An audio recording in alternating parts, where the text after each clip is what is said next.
ফিরিয়ে দিতে হবে 6 সেপ্টেম্বর কালা দিবস পালন করুন 6 সেপ্টেম্বর কালা দিবস পালন করুন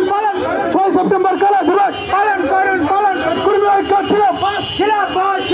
কর্মী ঐক্য জিন্দাবাদ কর্মী থেকে লড়ছে লড়বে কর্মী তার এসি লড়ছে লড়বে কর্মী জাতিসত্তার এসি আবেদন নিয়ে লড়ছে লড়বে কর্মীরা প্রকৃত এসটি লড়বে কর্মীরা প্রকৃত এসটি লড়বে কর্মীরা প্রকৃত এসটি লড়বে কর্মীরা প্রকৃত এসটি লড়বে কর্মীরা প্রকৃত এসটি লড়বে কর্মী ঐক্য জিন্দাবাদ কর্মী ঐক্য জিন্দাবাদ বালুরঘাটে